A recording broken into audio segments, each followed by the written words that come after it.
Hello, hello, hello, and welcome to the College of Creation. My name is Dan. And my name is Michael. And we are Dungeons & Dragons DMs who love to homebrew items, spells, creatures, and features for 5th edition Dungeons & Dragons. And this is a show where every single week we make new homebrew based on prompts from our community, from our listeners. For the most part, last week we did something a little bit different. Did a little bit of an actual play experiment. So if you haven't listened to that, go back, check it out. Michael gave me 3 pieces of information that I had no knowledge of before, and I ran a one-shot for him based on those things that he gave to me. Great little experience in changing who has the power in the situation, who has the knowledge, and being able to come up with something on the fly. It was an interesting experiment for sure. I enjoyed it. I had a good time too.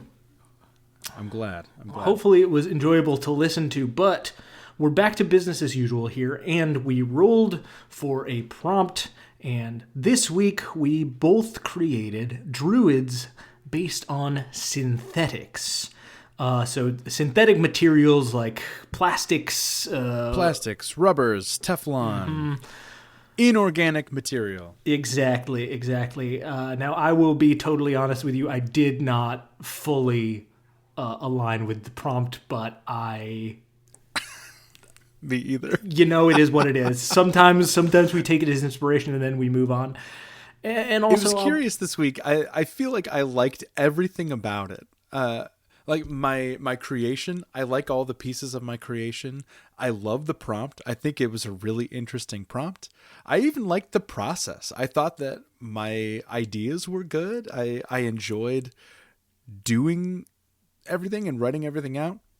Not sold on my creation. I don't like everything. How it came together is not for me, I don't think. Yeah, I sort of feel the same way. It was a little bit tricky. It definitely was a fun experience to actually put the thing together and come up with ideas. I definitely went through a number of different thoughts before landing on something. And so that was fun for sure, but it feels a little bit like I made something that doesn't feel like a druid, and that almost feels like it was bound to happen with this prompt specifically.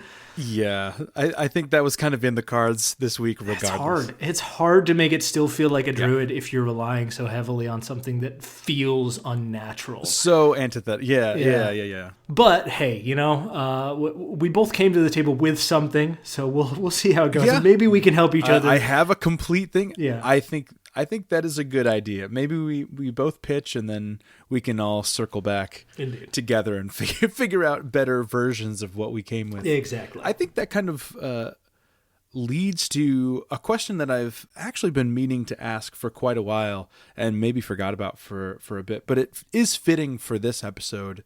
Have you ever made something, probably specifically a subclass, but it could be any type of homebrew, that just feels like it's out of place? Kind of like a plastics druid, where it flies in the face of what a class is supposed to do, and you made it anyway, and whether it worked or didn't work. Have you ever made something like that? That's a good question. Because I have, and it did not work, but I'm interested to see any creations that you might have had along that same vein. Well, tell me about yours, and maybe I will come up with something that is similar within my own catalog. Yeah. So a couple years ago, I was working on a project with a friend, and we were kind of creating this city for a module type of deal. And the point of this city, it was kind of like a mining and research-based city. So everything was kind of intelligence-based within this kind of biome. And I made a series of subclasses for this module, all of which I liked except for this one. And I made a barbarian that I named the Lore Monger. It's based around the idea that a barbarian, this specific barbarian, carries around a ledger. It has this book. Hypothetically, keep notes in based on all of the creatures that it kills. So any battles this barbarian goes into whatever devastation he causes, he goes around after the battle is complete and just like takes notes on how things were affected through the battle. And it was all based on like how many times you have felled each creature type, and if you had a certain amount of entries from a specific creature type, you got bonuses, but only against that type of creature. And it was so vast. And barbarians don't have that many features; they only get 4, really, typically. And it was not enough space by a long shot to fill what was required for like a whole monster hunter and documentarian barbarian. Yeah. And it was so bad. And I ended up finishing it, and it was just it was either way too convoluted, or when I tried to strip it away, it wasn't detailed enough to even make sense for what I was trying to do. So I think that I just stopped. Yeah. At a point, I stopped trying to make it work, because it was just past the point of suspension of disbelief that a barbarian would have all of these types of available resources. I really like something that plays against type, and that makes that feel not just like an RP choice.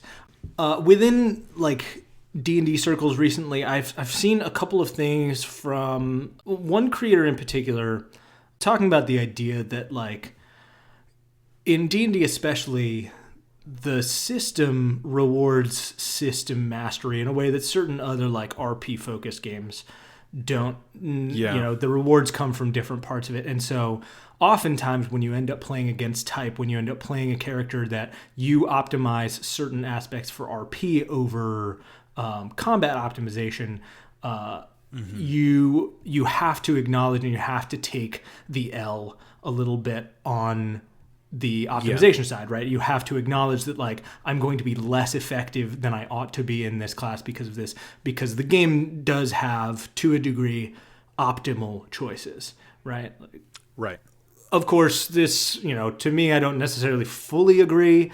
I do think like there are enough ways and choices that you can make along the way to get yourself to something that allows the game to not have such a clear every fighter should do this and every bard should do this and et cetera, right?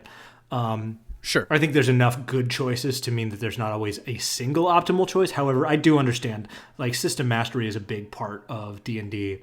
So I really like something that can play against type, but do so in a way that still feels mechanically fulfilling, which is hard to do in the system. And I think you're describing it right there with that barbarian. That's it is a beat too far. It's like any barbarian that you try and multi-class with a spellcaster. Yes. You know, it's going to suffer because there are features that don't play nicely with each other, and so you want to be able to play that against type. But I have one that I do think works. Okay. That I've homebrewed with a player of mine.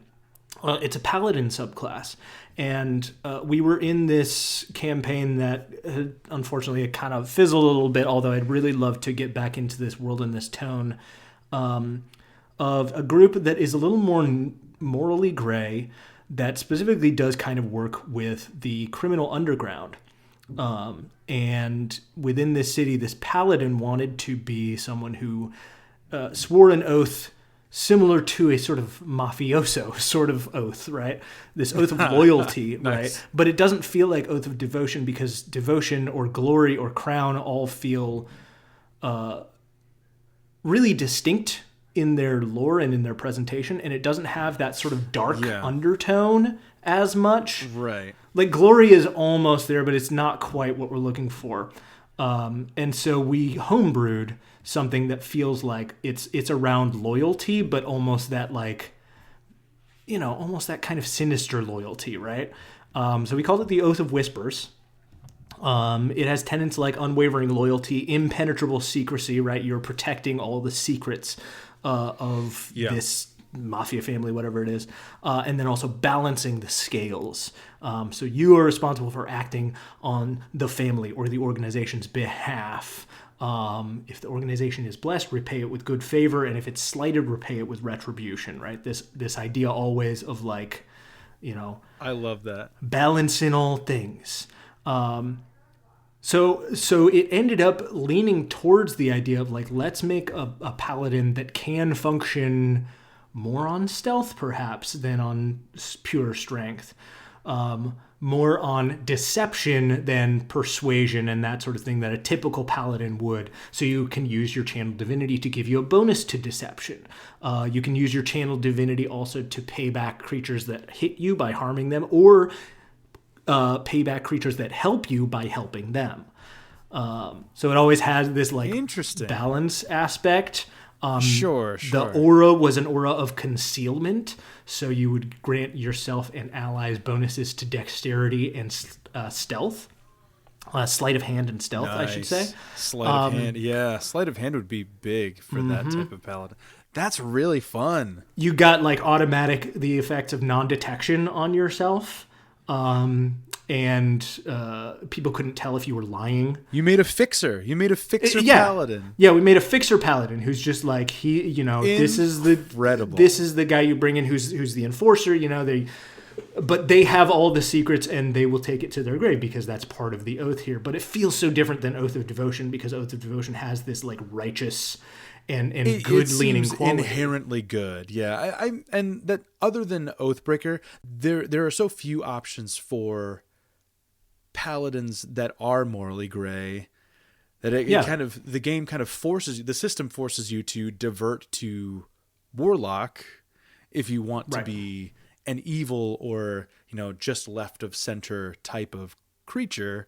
If you're bad, you're a warlock. If you're good, you're a paladin, and the lines can be so much blurrier than that for both of those classes. Yeah, I definitely agree. I definitely, and I think the warlock does have some cool options like that, right? The celestial warlock is there celestial, yeah. to allow even you archfey to a point. Right. Yeah, I think archfey does not have to have that. It can easily, depending on who your patron is, right? If it's a hag, that's a very different thing than sure. like an archfey, like an Eladrin type archfey or something like that, right? Or a unicorn is a fey, right? So all of these things have a much more... unicorn would be a cool patron. Yeah, that is cool. But like, all these things have a different quality to them. So that was one that I really liked when we landed on it. When we landed on this idea of almost a sneaky sort of paladin. I thought it was really interesting and really cool. And I do think we made it work. Way, yeah. That's incredible. I would love to read that sometime if we remember this after the I'll episode. send it over. I would love to read that right up. Yeah, it's a fun one. Shall we get down to business, Dan? Yeah. Let's talk about some other stuff that's it's been so long since we've presented. It has been presented some homebrew. So this week, like I said earlier, I really enjoyed the prompt. I enjoy basically all of the pieces of the Druid that I made. I don't like the whole thing together. I really think that it's disjointed. I think there are some features here that work together well, not all of them, but I don't think that I created a feature specifically that I dislike. So if you would please, Dan, open your document. I give you today the Circle of the Nexus. All right. This is the idea that like root systems and fungal colonies and fungal networking in nature operates very similarly to modern communication. Sure. It's very similar to like fiberoptic technology, where it's almost immediate information transfer from one cluster of fungi or one cluster of plant life to the other. And I thought that was a very cool parallel. So this is the Circle of the Nexus. Hello, forest dweller. You have garnered the highest praise and gratitude Arcanotech Industries has to offer for submitting yourself as a test subject. Excellent. We're back to Arcanotech. Yeah. I told you the other day that I had an idea that might link a couple of my past creations here. I'll be honest, I definitely considered looping in some Arcanotech into my own. Oh, really? It was a thought that crossed my mind. I suppose if there is a prompt for a druid that would do it, this would be the one. Yeah, exactly. The interconnective power held by root networks and fungi is only rivaled by the latest in fiber optic communication pioneered right here at Arcanotech. Having you on board and ready to bring our hybrid fungal optic tech into the nature space will move our research forward decades past our rivals. So at third level, you get a base feature here and then some spells. We'll run through this feature here real quick because everything else pretty much builds on this. Great. Your body has been hardwired with fungal optics, linking the natural world to the engineered world. At all times, you emanate a 10-foot radius aura that is centered on and moves with you. All plants and constructs within your fungal network emanation can communicate with and understand both each other and you. You can also communicate back with them. Additionally, you can cast a spell with a range of touch on any creature within your emanation as if you were touching them. Nice. The radius of your fungal network increases to 15 feet at 10th level and 20 feet at 14th level. That's awesome. So I like this. Yeah. I really like this as a baseline for what this is supposed to do. I think I start detaching from here. But I don't dislike any of these features. Yeah. Spells, also at third level. I do have a stipulation in here. One of the cool things about the 2024 Druids, each subclass, not all of them, but some of them have a cool stipulation for what they can do with spells. Like the Moon Druid can cast while wild-shaped and things like that. Mm-hmm. So for these ones, I said if a spell would normally require material components, these specific spells do not for you. So you are not beholden to material components whatsoever. At third level, you pick up Mage Hand, Borrowed Knowledge, and Unseen Servant. At fifth level, you gain Life Transference. At seventh level, you gain Fabricate. And at ninth level, you gain Danse Macabre. In this case, corpses turn into veggie pygmies instead of skeletons. Gotcha. So they turn into plants. Indeed, that makes sense. At sixth level, you gain the Dampening Sheath feature. A thin layer of microscopic vegetation and fungal optic wiring now covers your body. Your wisdom modifier is added to your armor class instead of dexterity. Also, if you or another creature within your fungal network emanation takes lightning damage, you can use a reaction to subtract your druid level from the damage taken. So a little bit of resistance specifically to lightning. I like the feature. I don't know that it fits 100%. Like it does because wires are coated in rubber, but it kind of deviates from the communication type of vibe. Yeah. So I think maybe I made two subclasses stacked on top of each other that it belongs somewhere else. But we'll see by the end. At 10th level, you gain the Superior Network feature. Information passes subconsciously from your body through your fungal optic tech. After you finish a long rest, select one skill with which you are proficient. Until you complete another long rest, all creatures within your fungal network emanation are also proficient in that skill. And at 14th level, you have the Bioconductor feature. When struck by electrical power, your fungal optic tech can divert the energy down into the ground. If you're hit by lightning damage, you can choose to divide the total damage taken evenly between all creatures inside of your fungal network emanation. If the damage is reduced to 5 or lower per creature, no creatures take any damage. So if you are able to spread it out thinly enough, Right. the damage just goes away. Neat. Which is great because also at 14th level, you have a 20-foot emanation. So you can pack a bunch of people in there. Is that too specific for a level 6 and a level 14 feature? Probably. Lightning damage is common, but not so common that it makes sense to have a fiberoptic communication druid with those features, I think. Yeah. So you know what I mean? Do you get it now? Yeah. I like all the features. I think that I want to keep them on hand for other things. I think they just don't fit together all the way, you know? I think it's really close. I think there are a couple things that immediately stick out to me as really good things and things I think to lean into. Mm-hmm. And then a couple of things that I can immediately see as, if I was a player looking at this, that would immediately to me say, I'm not taking that. I don't think this would not be for me. effective. I love the base third level feature, this idea of this emanation that also has this, the specific thing about it is the spell casting expansion, right? Mm-hmm. Spells within range of touch are anywhere within that space. Yep. I think that's great. You can apply that both negatively and positively, right? Your Cure Wounds now can go that far, and your Chill Touch or whatever it is can go that far. That's really good. And then expanding it at these regular levels feels really good. I think the spells are great in general. You probably could get away with having a couple more.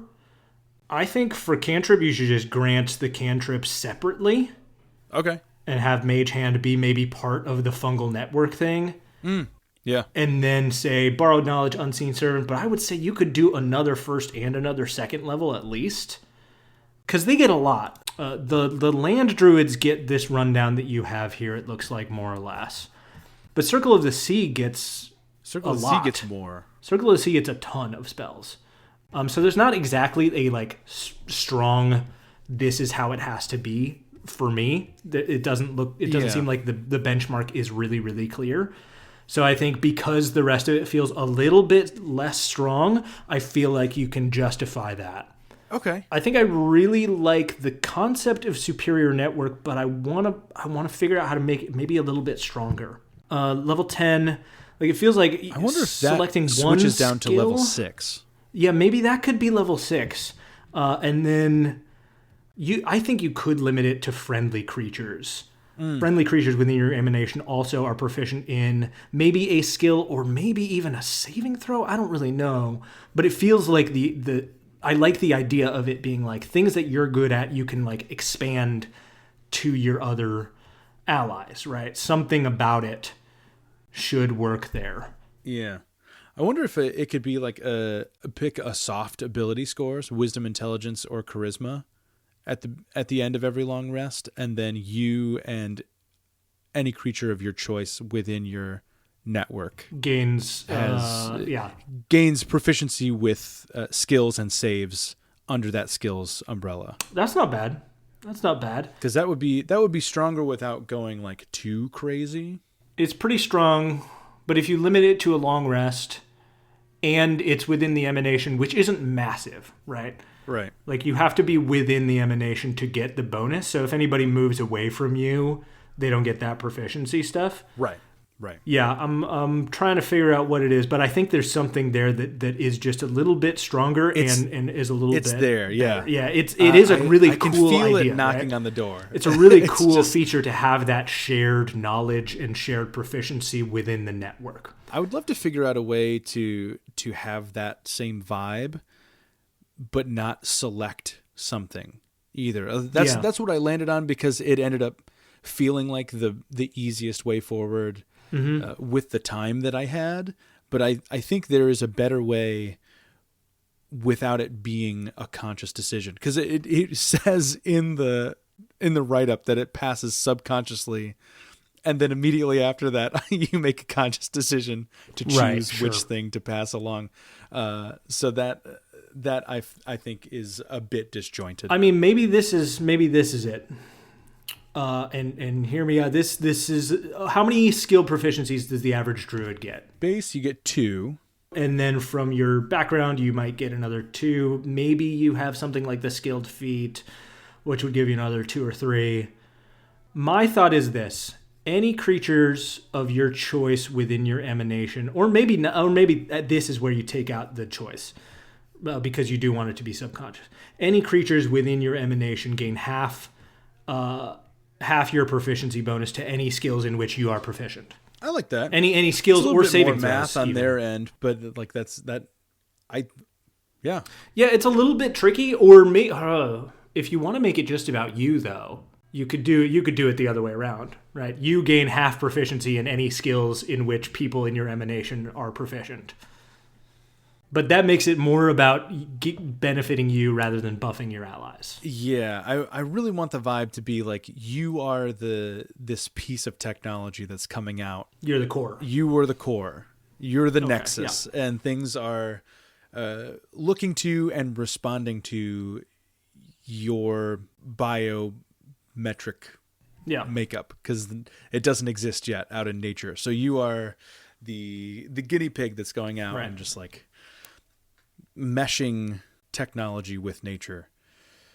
I think there's something here. I think that it's not a total lost cause. No. The other thing for me is that I like Bioconductor a lot. I think it's too close to Dampening Sheath. Yeah. Especially because both of those... No, they don't both use a reaction, do they? No. No.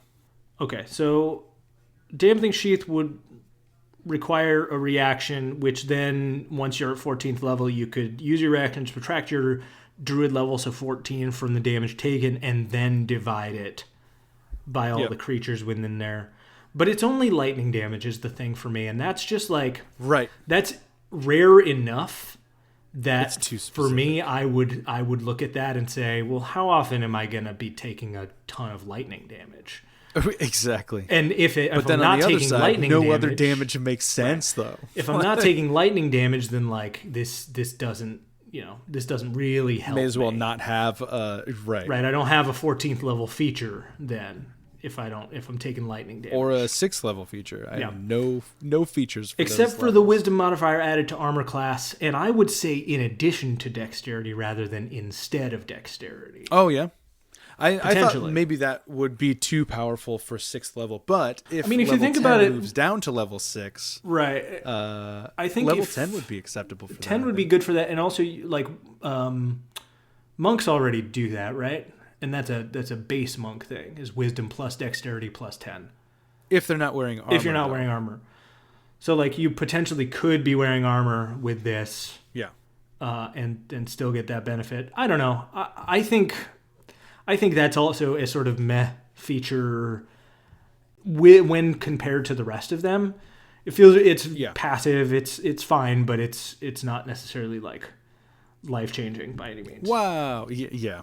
I think maybe Bioconductor comes down to 10th and expands the damage. I know it doesn't make as much sense, but I think being able to spread damage around to multiple creatures is a really interesting thing that not a lot of other things give you the ability to do. Mm-hmm. Especially if you start to think about the idea of this druid also is maybe going to have access to conjure animals, flock of familiars type stuff, right? And then those people just hang out with you, and then you have things that you burn HP into as a reaction.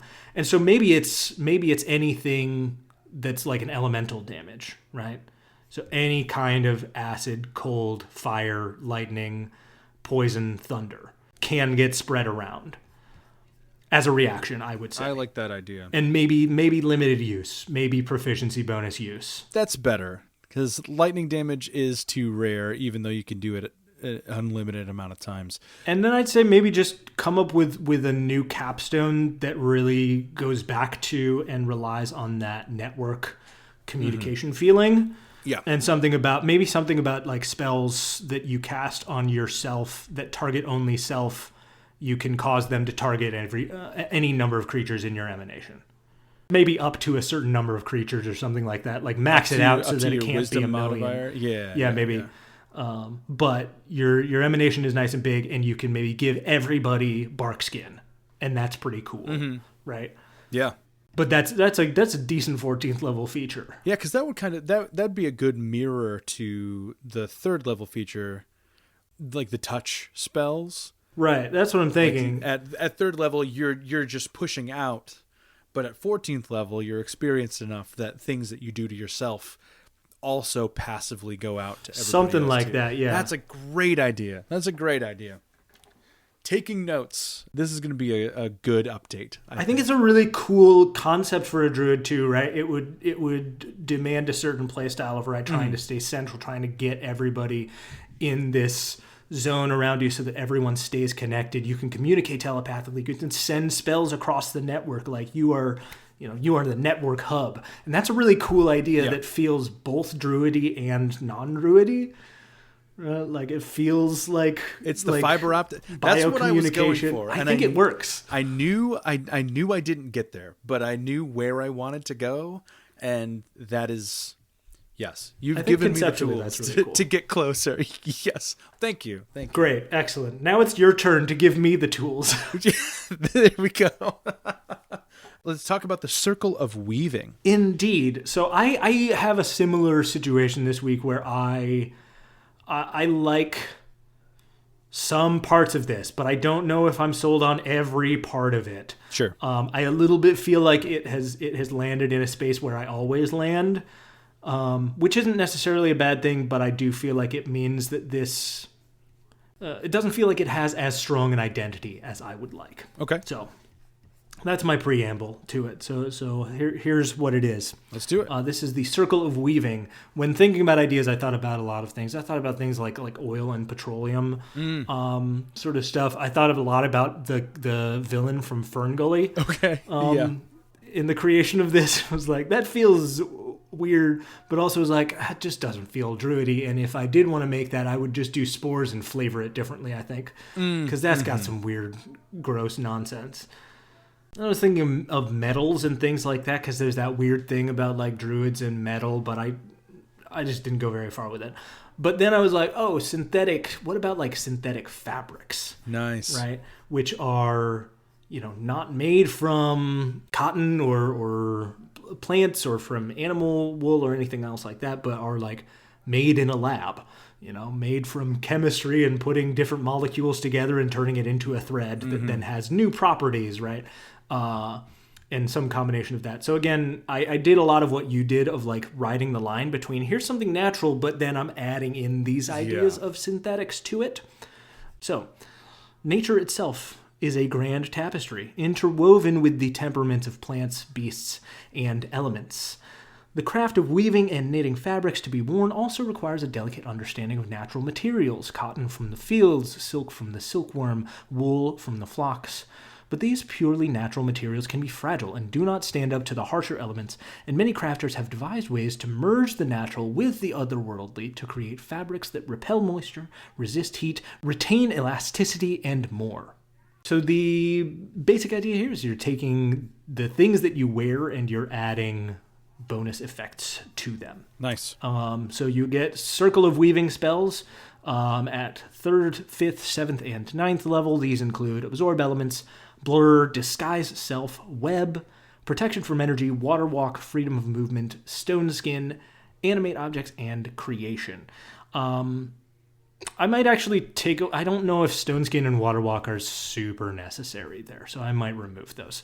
Additionally, at 3rd level, you get Arcane Garments, and this is the sort of primary feature here. As a bonus action, you can expend a use of your Wild Shape feature to enhance your garments with one of the following features instead of transforming. You can choose 2 enhancements when you reach 10th level in this class. The enhancement lasts for 10 minutes and ends early if you dismiss it or are incapacitated or use this feature again. I might take away the incapacitated thing too. See, this is the thing. I'm hedging every single part of this. Right. The features here that you can apply to the clothing that you're wearing are hyperelasticity, so your movement speed increases by 10 feet and you gain advantage on dexterity saving throws. Durable crafting, you gain resistance to either non-magical bludgeoning, piercing, or slashing damage, and you gain advantage on Constitution saving throws. Luxurious fabric, you gain advantage on all charisma checks and saving throws. Specialized design, you gain resistance to 1 damage type of your choice, either acid, cold, fire, lightning, poison, or thunder damage. Or magical threads, you gain a bonus to your spell save DC and spell attack modifier equal to half your proficiency bonus, rounded down. Nice. I like this kind of. I think it looks familiar. Yeah, I that's think that the there thing. are other things that do a lot of these same things. I think that it certainly fits, though. Like, it's thematically appropriate. It's thematically appropriate. It does feel like it's a little bit in the same zone as the starry form for the Circle of Stars. But 6th level, you get the Weave Infusion feature. When you successfully cast a spell with a range of touch that targets a creature wearing clothing made of natural fabric, you can apply 1 additional effect to the spell, choosing one of the effects from the following. At the start of each of its turns for 1 minute, the creature either restores hit points or has its hit points reduced by a number equal to your Wisdom modifier. The creature's armor class is either increased or decreased by an amount equal to half your proficiency bonus for 1 minute. And the creature's movement speed is either increased or decreased by 10 feet for 1 minute. you're choosing basically every time you do a touch spell against a creature, either something that is a benefit or a detriment. The creature can remove this effect by removing the clothing that this is affecting. So if the only like fabric that a creature is wearing is like the padding underneath its armor, it would have to doff armor and pull off the fabric within to get rid of these effects. Do these effects stack? Can you stack them on top of each other? I think they must. My thought is probably that I should put in a stipulation that says if you touch a creature that has one of these effects already active, you must choose a different effect. So you can do all three if you touch the same creature, but I think 3 would be the max number of effects here. I'm just wondering how much internal math a player would be willing to fudge to stack these, even one of each, because they all last for a minute. Mm-hmm. So how many seconds are we going to be picky about down to the 6-second increment per action? I mean, I think that depends on the granularity at your table. For the most part, I think most combats, you're a druid, you're probably not going to be rushing up and doing a bunch of touch spells on the enemy. You could, but you probably won't. Also, if you're doing touch spells on your allies, that's great, but you're also going to be getting rid of spells. I think I should stipulate when I say spell here, I do mean spell and not cantrip. Right. So it's got to be a leveled spell too. So, it's you're getting rid of a pretty major resource. Maybe you're doing some buff spells on your allies, but a lot of the touch spells for druids that target yourself or allies are also concentration. Not all, but a lot of them are. So you can't necessarily do a million of these. Unless you're willing to drop concentration every single turn, which you probably aren't. I think it limits itself just by the fact of like, it would not be ideal with other parts of the game to try and maximize this. You'd be sacrificing a lot of your other versatility and usefulness. So more than likely you'd end up with maybe an ally with one of these, or 2 allies with one of these, or maybe 2 enemies with one of these each. Mm-hmm. It's kind of meant to be a little thing on top of what you're already doing. Not necessarily a super effective core feature on its own. And then at 10th level, you get conduit fabric. So when you finish a long rest, you can infuse your clothing with magic. You can choose one druid spell with a range of touch or self and a duration of 1 minute or longer. The spell takes effect immediately as if you had cast it on yourself, and the duration is extended to 8 hours or until you complete another short or long rest. I haven't gone through the full list of spells to see if this makes any sense or not, but I don't know. Maybe it's actually a horrible idea. And then finally at 14th level, we have Flawless Design. While you are wearing any natural fabric, you gain a +2 bonus to armor class and all saving throws. And additionally, at the start of each of your turns, while your arcane garments feature is active, you can change one of the enhancements granted by that feature. Okay. So you can switch them out at the top of your turn if you wish. And that's it. That's the whole thing. And I feel like I made an artificer subclass. That's what it feels like to me, is that I did not make a druid here.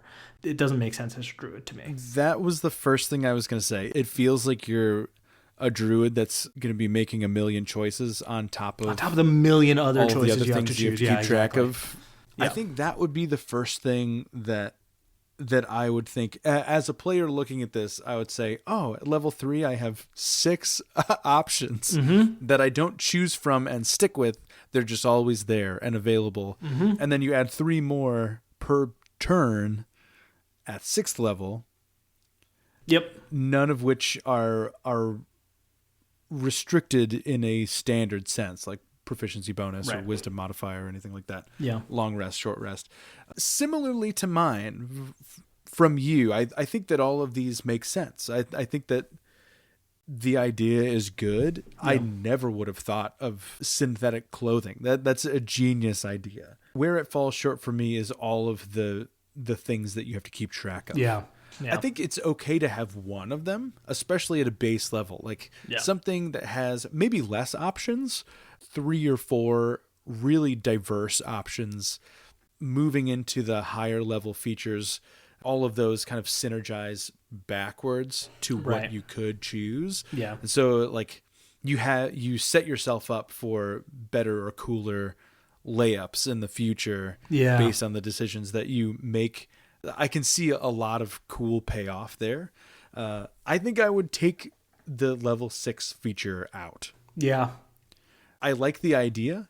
I don't know that 2 choice-based features back to back. That's definitely a thing that I thought about too. I was like, this does feel It's good. a lot. It's a lot. Yeah. I mean, you're eliminating any interest by any new player. Yeah, for certainly. sure. Certainly. And then like veteran players, if you give them good choices at level 3, they're going to find ways to exploit those choices in a million different ways. So I think the last thing they need is more choices right away. I will say I like the flexibility granted at 14th level, and I would almost move that. I would move that down to 6 maybe. Because I don't think it's that strong. If you take away the AC bonus maybe and just say whenever you want, you could switch these around. Make that the immediate incentive for the player. Like you have all these choices and you're kind of stuck with them for a couple levels, but at level 6, like you learn how to work your garment. You learn how to move the primal magic around. Yeah. I think that is a great progression. Yeah, that's a good idea. And then you end up at 10th level. This is probably the strongest feature for me that I like. I know that it feels very artificer-like, It does. but I don't mind. Like I don't care about it because it is. I mean, it's inherently different because your touch spells are going to be much different than an artificer's touch spells. Sure. I think having that type of feature as a druid is especially interesting because they are so specific. Like druids are the one class that really are vast and specific all at the same time. Like they have just nature. Like nature is their deal and it's all around them. Druids are tricky, and man. no other class really has like that benefit where they're stuck in one lane, but the lane is so wide.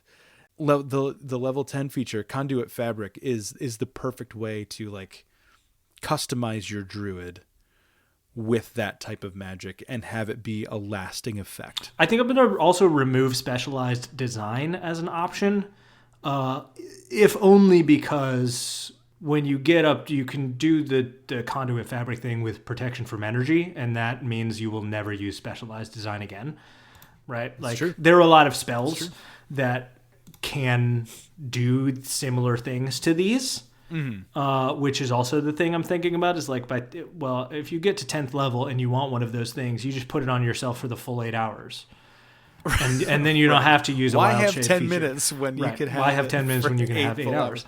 And the more you pare down at 3rd level, the more room you have to make fewer, more robust features. Yeah, that's kind of what I'm thinking of, is that like maybe we just limit it to I think the spell save DC and spell attack modifier bonuses is a nice thing for a druid to have. I don't know if it really fits with the theme, but This is an idea purely. I don't know if you want to use this.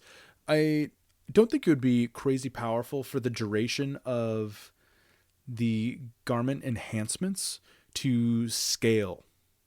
Like if you said this enhancement lasts for a number of minutes equal to 5 times your proficiency bonus. Okay. Maybe. So you still start at 10 minutes. Yeah. At 3rd level, but every 3 levels you go up by 5 minutes. Maybe. So in a typical game, you're sitting between 15 and 25 minutes for an enhancement instead of just 10. Because that doesn't scale very well. I mean, if you're getting up into a higher level campaign, what's 10 minutes of 10 additional feet to your movement speed, Yeah. I mean, it's great for a single combat, but not for like wide terrain, Right? True. traversal, and That's a good point. city exploration. Overall, though, I think this is great. I think it is artificer adjacent, but not so much so that it is abrasive or like you're not beating us over the head with artificer terminology. So I'm not sure it gets quite to the point of being egregious here. Yeah. I still don't fully know if I like it as a druid. I just feel like it doesn't have enough Yeah. druid identity to it. I think it certainly could apply to many other classes. Yeah, exactly. For sure. You know, it doesn't feel like it needs to be a druid for it to work, which is one thing that I really want to try and iron out. And maybe I won't be able to. Maybe I won't find a way to make that work. Yeah, it relies on the wild shape feature, but that's really just as a placeholder for you have a limited use feature already that I want to make this work for. Right. And it could literally be anything. So this could be a bard just as easily, and I think it would be a totally fine bard. Yeah. I don't know. I'll mess with it a little bit more, but it's possible that when we come down to rehashing these creations, this will no longer be a druid. It's very possible, and that's totally fine. Sorry about not doing the prompt right, but I went in the direction of these synthetic fabrics, and then as soon as I started making it, like I kind of couldn't. I didn't have time to stop and go back, but it almost immediately was like, this isn't a druid. This doesn't feel like a druid at all to me, and it remains not feeling like a druid to me. But that's okay. You provided something, and that is all that matters. Indeed. I was thinking about an ooze druid, though, man. Ooh. I was trying to figure out if I could make an ooze druid work. Repurposing based on our previous episode. Yeah, I considered it. But I don't know what the deal is. I mean, it'd be something akin to the moon, where you get access to like.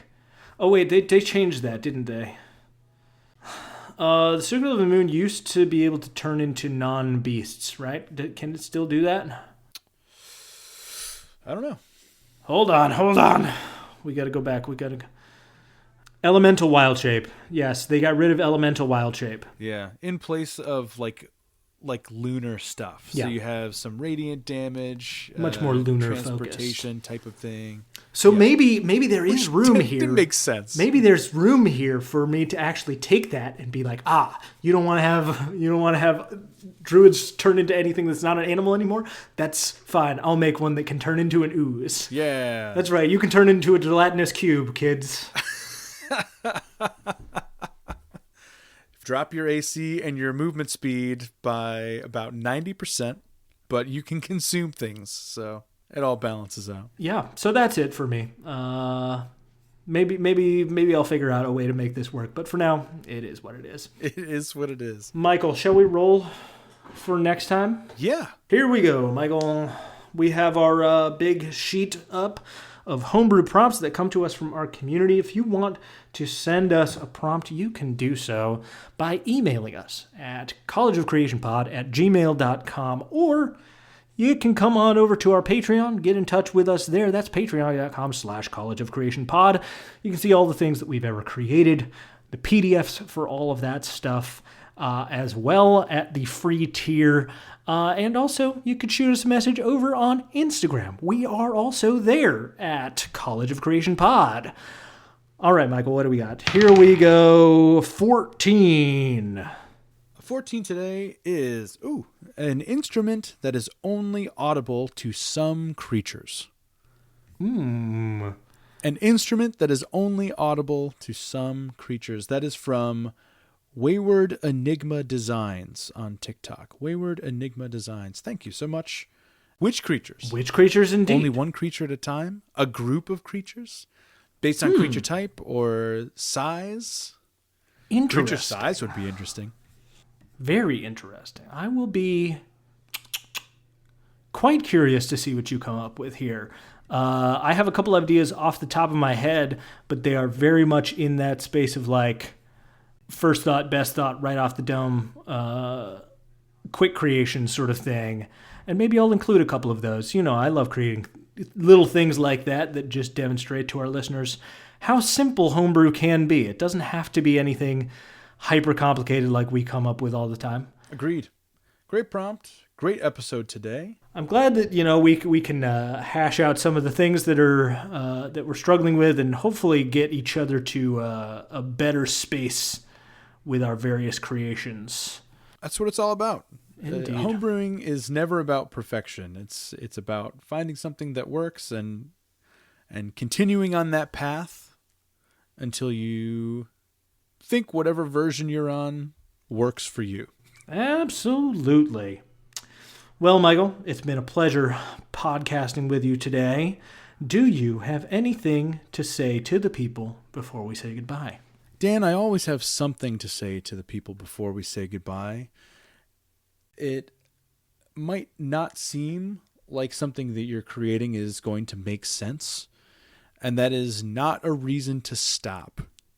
It's not a reason to stop creating something. As well, there is a possibility it ends up like my barbarian that just doesn't work. It just can't bridge the gap between the two things I'm trying to make unified. Sometimes it'll end up like Dan's paladin and work out perfectly and be a thematic darling. So even if you think something doesn't make sense or it won't work, give yourself another shot. Bet on your own creativity, because sometimes you'll surprise yourself and the final product is super cool. It cannot be overstated how many times I have had an idea, been 40% of the way through it and thought, well, this is garbage. And then you just keep going, and then you're like, You just keep going. I figured out what it needs to be. Mm-hmm. And then you get 70% of the way through it, and you're like, I got it now. And then you go back and you delete that earlier part of it that didn't work, but you have found something that does work.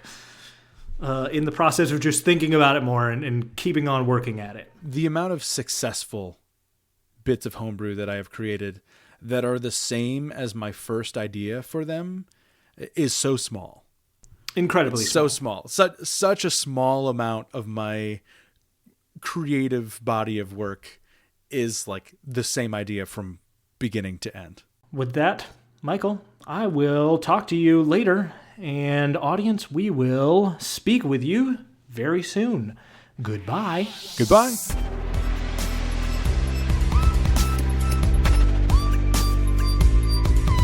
Hey everyone, Michael here. Thanks for listening to this episode of the College of Creation. If you want to see our creations from this episode and all of our past episodes, you can find those for free on our Patreon page. That's patreon.com/collegeofcreationpod. If you feel like supporting us further, you can become a patron and access a few bonus recordings, like top 10 lists, D&D related games, and conversations that were cut from full episodes for time. If you have any questions or a homebrew prompt you'd like to see Dan and I tackle on the show, you can send those to collegeofcreationpod@gmail.com. And our intro and outro music is by Fuserwolf. You can check out his content on Bandcamp and Spotify. Again, thank you all so much for listening.